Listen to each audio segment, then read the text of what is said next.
Hello dear students, welcome back to our today's English class.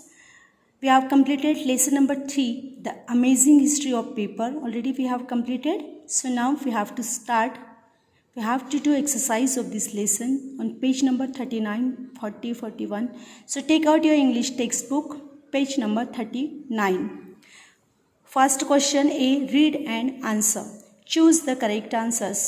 A, who was the Cylon? The Cylon कौन था? First option Chinese scholar, Frenchman. Who was the Cylon? First option is correct option A, Chinese scholar. So we have to tick here. Next, which insect did Rene de Reaumur observe? कौन सा insect है जो Renee de रेमूअर ने observe किया था? B या wasp? So second option is correct option, wasp. Next, descriptive questions. What was the Cylon often seen grinding? What did he do with the mixture he prepared? The Cylon ने grinding किया था mixture. उस mixture के साथ उसने क्या किया था जो प्रिपेयर्ड उसने किया था ऑलरेडी. ये डिस्क्रिप्टिव क्वेश्चंस के आंसर्स मैं आपको लिखवा के भेजूंगी. Next, did people right before paper was invented and how? जब पेपर इन्वेंट नहीं हुआ था तो लोग कैसे लिखते थे, है ना.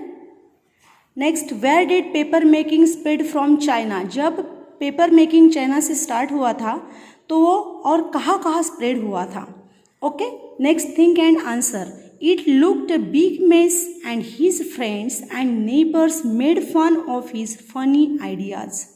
जब तत्साइलून कुछ न्यू एक्सपेरिमेंट करता था तो उस पर लोग हंसते थे, है ना, उसके फ़नी आइडियाज़ पर हंसते थे. सो उसके आधार पर हम कुछ क्वेश्चन से नीचे जिनके आंसर्स हमको लिखना है. A, who are the line talking about? Okay, line किसके बारे में बोला गया था? How do you think he must have felt when the people around him made fun of his work? Were his idea really funny? क्या उसके ideas really funny रहती थी? ओके, सारे क्वेश्चंस में लिखवा के भेजूंगी. Turn on next page. What secret did Remuer stumble upon? What was Remuer's paper recipe? Is it still used? क्या उसकी पेपर रेसिपी कैसी थी या अभी तक वो यूज़ हो रही है? Paper is made from would and would comes from trees. Paper would say बनता है और वुड ट्रीज से आता है, मिलता है. What do you think about trees being cut down for paper? क्या आप ऐसे सोचते हैं, क्या सोचते हैं कि पेपर बनाने के लिए ट्रीज को कट करना चाहिए? Keep in mind that we also need paper. अपने हमको भी पेपर की ज़रूरत है ना, पेपर की ज़रूरत. तो अपने दिमाग में हमको ये बात रखना है कि पेपर की ज़रूरत हमको भी है. तो उस चीज़ को माइंड में रख के, उस सोच को माइंड में रख के हमको इस क्वेश्चन का आंसर लिखना है कि सही में पेपर बनाने के लिए ट्रीज़ को कट करना चाहिए. ओके, सारे क्वेश्चंस लिखवा के मैं भेजूंगी. Then vocabulary part. Read this words from the story. Great ideas, basic idea, great success. इन कुछ वर्ड्स हमारी स्टोरी में हम अभी पढ़े हैं लेसन में. These words are collection. These words are collocations. मतलब ये दो वर्ड जब साथ में आते हैं तो उसको हम क्या बोलेंगे? Collocations. Okay, these words are collocations. Pairs of words that are often used together are called collocations. जब ऐसे टू वर्ड साथ में आते हैं जिसका यूज हम करते हैं उसको हम क्या बोलेंगे? Collocations. Okay, the same word may be used with different words to form different collocations. Examples, for examples, idea, great. Idea, जैसे कि आइडिया एक वर्ड है ना. आइडिया क्या है? एक वर्ड है. वो आइडिया को हम किसके साथ जोड़ सकते हैं? जैसे कि ग्रेट आइडिया, बेसिक आइडिया. जब भी हम बात करते हैं, बोलते हैं तो हम ग्रेट आइडिया बोलते हैं ना, ऐसे आइडिया के बारे में ग्रेट आइडिया या फिर बेसिक आइडिया, जिससे कि टू वर्ड्स का कॉम्बिनेशन है साथ में, जिसको हम बोलेंगे कोलोकेशंस. ओके, नेक्स्ट एग्जाम्पल है बिग, बड़ा. बिग मीन्स बड़ा. तो बिग को हम कैसे यूज़ कर सकते हैं? टू वर्ड्स को कैसे एक साथ में रखकर पेयर बनाकर कोलोकेशंस करते हैं. Big mistake. या फिर बिग सरप्राइज, बोलते हैं ना बिग सरप्राइज है आपके लिए, मेरे पास क्या है, बिग सरप्राइज है, ऐसे बोलते हैं हम। या फिर बिग मिस्टेक, उसने बहुत बड़ी मिस्टेक की है, बिग मिस्टेक की है। टू वर्ड्स को हमने क्या जोड़ा, साथ में जोड़ा, उसका कोलोकेशंस किया। Next exercise, match the two columns to complete common collocations. देखो column A, column B, column A में कुछ word, some words have given in column A and some words are given in column B. So we have to read words of column A and then match the pair of column B. Pair column B के साथ हमको column A के words को जोड़ना है, उसका collocations करना है। ओके, कैसे, देखो लॉन्ग जर्नी, बहुत बार हम बात करते हैं बहुत दूर हमको प्रवास करना है, हम बोलते हैं लॉन्ग जर्नी।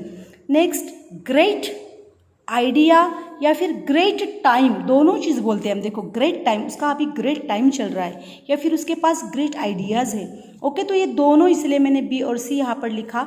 ग्रेट आइडिया भी बोल सकते हैं हम, ग्रेट टाइम भी बोल सकते हैं। नेक्स्ट फनी, फनी के लिए भी हम बोलेंगे आइडिया, फनी आइडियाज़, उसके पास क्या रहती है, बहुत फनी आइडियाज़ होती है, तो फनी के साथ भी हम आइडिया को जोड़ सकते हैं। Next big collection, big collection, उसके पास बिग कलेक्शन है कोई भी चीज़ का, टॉयज़ का, क्लोथ्स का, या फिर पेपर का, अलग अलग पेपर का, कॉइन्स का, क्या है, बिग कलेक्शन है। Next great pride, great pride, large, great idea भी बोलेंगे, एक बार ऑलरेडी यहाँ पे ग्रेट हो चुका है।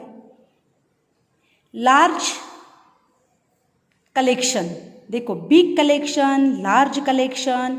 ओके, स्ट्रॉन्ग टी, टी कैसी है, स्ट्रॉन्ग है। कॉफ़ी कैसी है, स्ट्रॉन्ग है। Okay, understood. Next turn on page number 41।